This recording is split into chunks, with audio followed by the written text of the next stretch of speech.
Welcome to all in virtual physics classes. आज का topic है लूप एनालिसिस। इससे प्रीवियस वाले लेक्चर में हमने नोड एनालिसिस का स्टडी कर लिया था। नोड एनालिसिस से हम करंट के साथ साथ वोल्टेज भी मेजर कर सकते हैं। सिमिलरली लूप एनालिसिस में किरचॉफ सेकंड लॉ क्या बोलता है? किरचॉफ सेकंड लॉ के अकॉर्डिंग क्लोज सर्किट में एक फिक्स डायरेक्शन में एल्जेब्रिक सम ऑफ वोल्टेज क्या होता है? जीरो होता है। तो बाय द सेकंड लॉ हम क्या कैलकुलेट करते हैं? वोल्टेज कैलकुलेट करते हैं। But for the complicated circuit by using the loop analysis we easily calculate value of current also, ठीक है। So by the loop analysis here we calculate value of current. करे शुरू। Loop analysis heading डालो। क्या करना होता है? देखो, जो भी सर्किट आपको गिवन होगा, सबसे पहले फर्स्ट प्रोसेस क्या रहेगी? एक प्रॉपर लूप और मेश सेलेक्ट करना है। प्रॉपर लूप और मेश आपको क्या करना है? सेलेक्ट करना है। फिर पर्टिकुलर लूप में करंट डिफाइन करनी है। क्या करना है? पर्टिकुलर लूप के लिए करंट डिफाइन करना है। थर्ड, हमें केसीएल सेकेंड लॉ अप्लाई करना है for every loop. For every loop, ठीक है। उसके बाद हमें इक्वेशंस फाइंड आउट होगी, उन इक्वेशंस को हमें सिंप्लीफाई करना है, ठीक है। ये तीनों प्रोसेस समझ आए? So in this method, firstly, proper loops and meshes are selected, and then in each loop, certain current in a definite direction is assumed. ठीक है। यहाँ पे देखो, आप ये सर्किट डायग्राम हमने बनाया है। इस सर्किट डायग्राम में कितने लूप हमें सेलेक्ट करने हैं? प्रॉपर लूप और मेश 1 2 3, ठीक है। ये तीनों क्या है? लूप है और मेश है। ओके। सेकेंड स्टेप में क्या करना है? करंट डिफाइन करनी है। तो हमने क्या डिफाइन करा कि जो फर्स्ट लूप है इसमें I1 करंट फ्लो हो रहा है, सेकेंड लूप में I2 करंट फ्लो हो रहा है, थर्ड लूप में I3 करंट फ्लो हो रहा है। ध्यान रखना, लूप एनालिसिस में हम इम्पीडेंस यूज में लेते हैं। तो देखो, Z1 Z2 Z3 Z4 Z5 ये क्या है? इम्पीडेंस है, ठीक है ना। नोड एनालिसिस में हम एडमिटेंस यूज में लेते हैं, ठीक है। और लूप में इम्पीडेंस यूज में लेते हैं। इम्पीडेंस मतलब ये एक तरह से आपका रेजिस्टेंस ही है यहाँ पे, ठीक है। So there are three loop in which suppose current I1, I2 and I3 flow. ये हमने assume करा है, ठीक है। So now two loop can be combined to form a new loop, but this is not advantageable. देखो, yes, हम A, B, C, G, F, K, A ले सकते हैं, बट ये कॉम्प्लिकेटेड हो जाएगा आपको सिंप्लीफाई करने के लिए। तो इसके लिए हम क्या करेंगे? ईजीएस से ईजीएस जो लूप बन रहे हैं उनको सेलेक्ट कर लेंगे। तो यहाँ पे इस डायग्राम में बात करूं तो ए बी एफ के ए एक लूप ये हो गया। बी सी जी एफ बी सेकेंड लूप ये हो गया। सी डी एच जी सी थर्ड लूप ये हो गया, ठीक है। अब तीनों ही लूप्स के लिए हम किरचॉफ का सेकेंड लॉ अप्लाई कर देंगे और यहाँ पे इक्वेशंस निकाल लेंगे। करें, ध्यान रखना, किरचॉफ सेकंड लॉ अप्लाई कर रहे हो तो वहां पर हम क्या कर रहे थे? करंट की डायरेक्शन एंड लूप की डायरेक्शन दोनों क्या ले रहे हैं? सेम ले रहे हैं, ठीक है। सेम ले रहे हैं, तो यहाँ पर भी मैं सेम ही लूंगी, ठीक है। तो लगाए Kirchhoff second law. Okay. So first of all हमने ये लूप लिया है, बताओ कैसे अप्लाई करें? कर दो स्टार्ट। ए बी एफ के ए इस लूप के लिए यदि आप सेम डायरेक्शन में ले रहे हो तो यहाँ पे यदि रेजिस्टेंस होता है तो माइनस में वैल्यू लेते हैं। यदि यहाँ पे करंट I1 फ्लो हो रहा है, यहाँ पे करंट I2 फ्लो हो रहा है, तो इस वाली ब्रांच में करंट क्या हुआ? I1 minus I2। बात समझ आई? सिमिलरली देखो, यहाँ पर I3 करंट फ्लो हो रहा है, तो यहाँ पर कितना करंट आएगा? I2 माइनस I3 करंट आएगा, ठीक है। अब हमें करंट भी पता लग गया, तो लूप के लिए लगाओ। फर्स्ट ऑफ ऑल मैं यहाँ बताऊँ, यहाँ फर्स्ट लूप के लिए लगाऊंगी तो माइनस का I1 Z1, ठीक है। माइनस का I1 Z1 नीचे गए हम, ठीक है। फिर माइनस का I1 माइनस I2 Z3, ठीक है। अब क्या कर रहे हैं? लोअर पोटेंशियल से हाइयर पोटेंशियल की ओर जा रहे हैं, तो प्लस का E इक्वल टू 0, ठीक है। ये इक्वेशन आपका बन रहा है। अब हम इसमें से यदि माइनस कॉमन ले लें तो I1 Z1 plus I1 minus I2 Z3, ठीक है, माइनस का E equal to 0। I1 I2 I3 के फॉर्म में इस इक्वेशन को लिख ले। हम लिख ले कैसे? देखो, Z1 और यहाँ पर है प्लस का Z3, I1 मैंने कॉमन ले लिया, ठीक है, माइनस I2 Z3, अब I3 का कंपोनेंट नहीं है तो हम क्या करें, 0 मल्टीपल I3 लिख लेते हैं और e को हम राइट हैंड साइड लेकर चल जाते हैं। तो ये हमारा पहला इक्वेशन बन गया। ठीक है, इस तरह से हम इक्वेशन बनाना है। I1 I2 I3 को इस तरह से लिखना है कोफिशिएंट की फॉर्म में। तो जिस तरह से फर्स्ट लूप के लिए अपनी इक्वेशन बनाई है, सेकंड लूप के लिए बनाओ, थर्ड लूप के लिए बनाओ। बनाए, देखो इधर, क्या आपका भी ये इक्वेशन आ रहा है?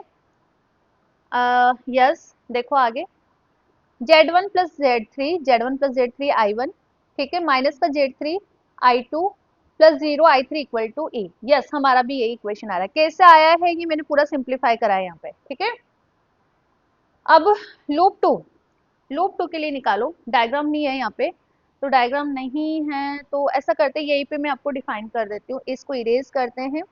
आपको प्रॉपर लिखना है बेटा, ठीक है, लूप टू के लिए कैसे निकाला है प्रॉपर लिखना है। मैं यहीं पे डिफाइन कर रही हूँ, इसको इरेज करके। वेट है ना, 2 मिनट। इसको इरेज कर दिया हमने, पेन सेलेक्ट कर लिया। यस, यहाँ पे साइड में दिख रहा है लूप टू के लिए इक्वेशन बताओ। -I2 Z2 -I2 -I3 Z4।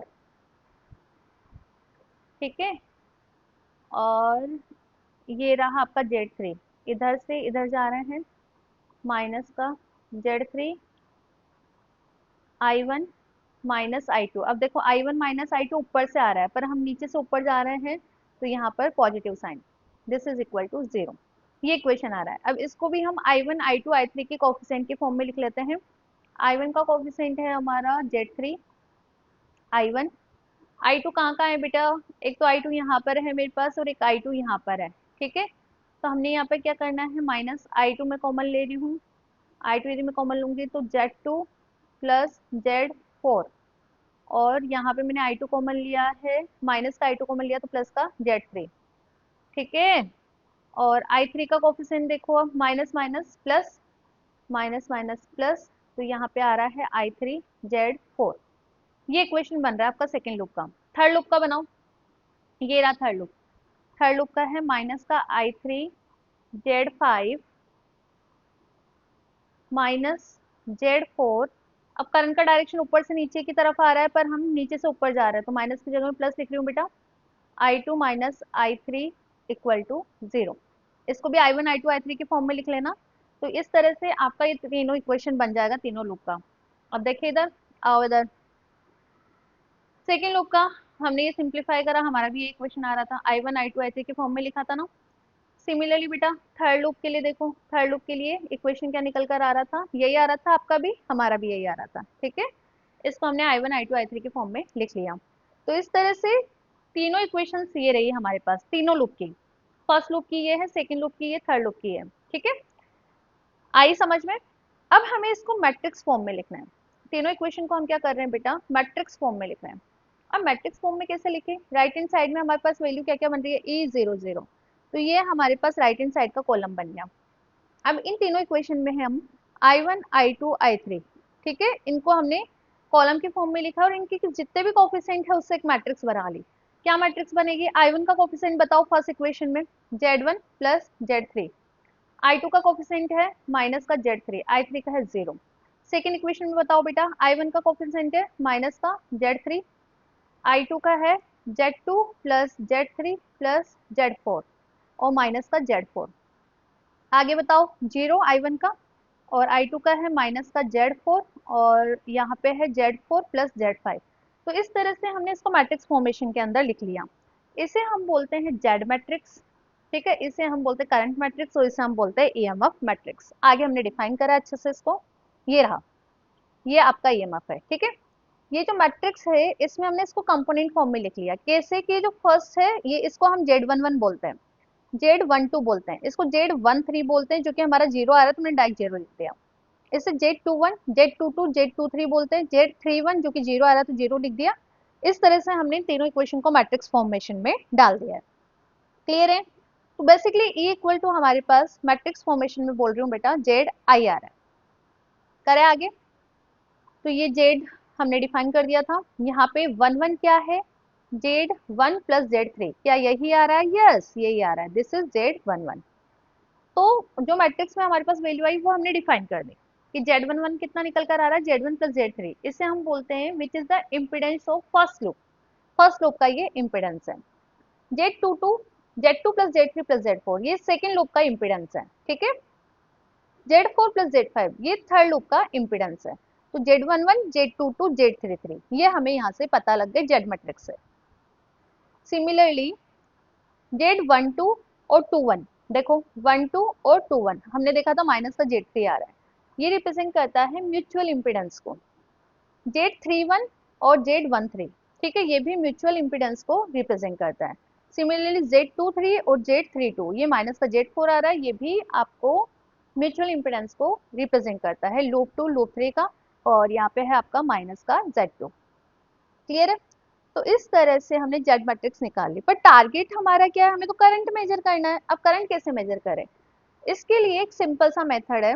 यहाँ तक पढ़ने के बाद आपको क्या करना है? सबसे पहले डेल जेड कैलकुलेट करना है। डेल जेड होता है डिटर्मिनेंट ऑफ जेड मैट्रिक्स, ठीक है।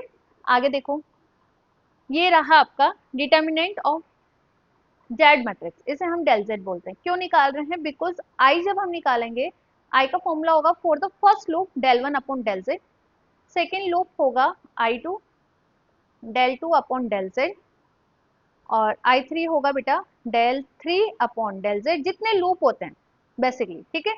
Del one del two del three क्या है ये अभी मैं आगे एक्सप्लेन करूंगी आपको। डेल जेड क्या है? जेड मैट्रिक्स का डिटर्मिनेंट, जो भी आपका जेड मैट्रिक्स है उसका आपको डिटर्मिनेंट निकालना है, उसे हम डेल जेड बोलते हैं। ये रहा बेसिकली आपका डेल जेड। कैसे निकालते हैं डिटर्मिनेंट? वैल्यूज हमने पुट कर दी। ये मैंने पूरा सिंप्लीफाई नहीं करा है, केवल इतना सा पार्ट डाला है कि आपको डिटर्मिनेंट निकालना आ जाए। इसके लिए आपको क्या करना है, आगे चलते हैं अपन, मैं आपको बता ही देती हूँ यहाँ पे। डेल जेड आपको कैसे निकालना होता है, ध्यान ध्यान देना इधर। फर्स्ट ऑफ ऑल हम इसको हाइड कर देते हैं, ठीक है। फर्स्ट कॉलम और फर्स्ट रो दोनों को हाइड कर देंगे और इन दोनों का क्रॉस प्रोडक्ट कर देंगे, ठीक है। सिमिलरली माइनस ऑफ इसको हाइड कर दो और फर्स्ट रो को हाइड कर दो और इन दोनों का cross product, plus of this and this, इन दोनों का क्रॉस प्रोडक्ट।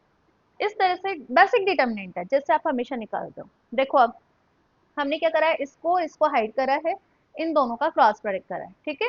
तो क्या आपके पास ये वैल्यू आ रही है, यस हमारे पास ये वैल्यू आ रही है, इन दोनों का क्रॉस प्रोडक्ट माइनस ऑफ इन दोनों का क्रॉस प्रोडक्ट, ठीक है। फिर माइनस ऑफ, हमने इसको इन दोनों को हाइड करा, इन दोनों का क्रॉस प्रोडक्ट। इस तरह से सिंपल डिटर्मिनेंट वाला हमने रूल लगाया है। तो डेल जेड निकाल लिया, ओके। डेल जेड हमें पता लग गया। अब हमने क्या करना है, मैंने बोला था कि आई वन निकालना है तो डेल वन पता होना चाहिए, del one by del Z ये बेसिक फॉर्मूला होता है। अब डेल वन है क्या? जो आपका जेड मैट्रिक्स है ना उसका फर्स्ट कॉलम, फर्स्ट जो आपका कॉलम है उसे ई मैट्रिक्स के कॉलम से रिप्लेस करना है, ठीक है। जो जेड मैट्रिक्स था उसका फर्स्ट कॉलम मैंने ई मैट्रिक्स से रिप्लेस कर दिया, वो डेल वन होगा, इसका डिटर्मिनेंट ही डेल वन होगा, ठीक है। डेल टू निकालना है तो क्या करेंगे, जो जेड मैट्रिक्स था ना उसका सेकेंड कॉलम आप ई मैट्रिक्स से रिप्लेस कर दोगे।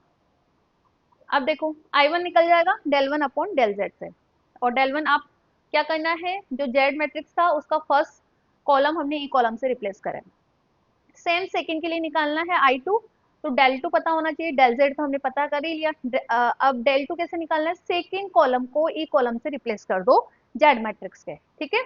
इसी तरह से कितने भी आपको लूप गिवन हो, आप del one del two del three del four del five निकाल सकते हो। करना क्या होगा, जो भी आपका जेड मैट्रिक्स होगा, डेल वन निकालना है तो वन वाले कॉलम को रिप्लेस कर दो, टू निकालना है तो टू वाले कॉलम को ई कॉलम से रिप्लेस कर दो, थ्री निकालना है तो थ्री वाले कॉलम को ई कॉलम से रिप्लेस कर दो। तो जितने ज्यादा लूप्स होंगे उतनी ही ज्यादा वहां पे वैल्यू करंट होगी, I one I two I three I four. तो इसका हम बेसिक फॉर्मूला बना लेते हैं। बेसिक फॉर्मूला हमने निकाल लिया कि आई आर इक्वल टू क्या है, del R upon del Z, जहाँ पे R equal to one two three four, basically ये क्या है, number of loops, number of loops है, ठीक है। और यहाँ पे अगर हम बात करें करंट है, फर्स्ट लूप में से आई वन करंट फ्लो हो रहा था, सेकंड लूप से आई टू करंट फ्लो हो रहा था, ठीक है। तो this is the basic expression of the current. तो प्रोसेस लिखो फटाफट से, क्या क्या प्रोसेस है। First of all select loop and mash. Second step में क्या करना है, define current for every loop, ठीक है। हमने हर एक लूप के लिए क्या करा, करंट डिफाइन करा है, ठीक है। थर्ड स्टेप में क्या करना है, apply KCL to for each loop. हर एक लूप के लिए हमने क्या करा है, KCL अप्लाई करा, ठीक है। Find out the equations, find out the equations. Fifth हमने क्या करना है, फॉर्म मैट्रिक्स, ठीक है। मैट्रिक्स हमें क्या करना है, मैट्रिक्स फॉर्मेशन में बनाना है। और कैसे बनाना है, ध्यान रखना कि जेड आई इक्वल टू ई, ठीक है। सिक्स स्टेप में क्या करना है, डेल जेड कैलकुलेट करना है which is the determinant of Z matrix. Seventh step क्या रहेगी बेटा, सेवेंथ स्टेप में हमने क्या करना है, del one del two del three निकालना है। ये कैसे निकालना है, जेड मैट्रिक्स का फर्स्ट कॉलम रिप्लेस कर दो ई मैट्रिक्स से, जेड मैट्रिक्स का सेकेंड कॉलम रिप्लेस कर दो ई मैट्रिक्स से, ठीक है। तो आई वन निकल जाएगा del one upon del Z से, आई टू निकल जाएगा del two upon del Z से। तो इस तरह से कितने भी कॉलम हो उसके लिए हमने बेसिक फॉर्मूला बनाया है, I R equal to del R by del Z. तो लूप एनालिसिस को यूज में लेते हुए वोल्टेज के साथ साथ हम करंट भी मेजर कर सकते हैं। तो मिलते हैं नेक्स्ट लेक्चर में एक नए टॉपिक के साथ। Thank you.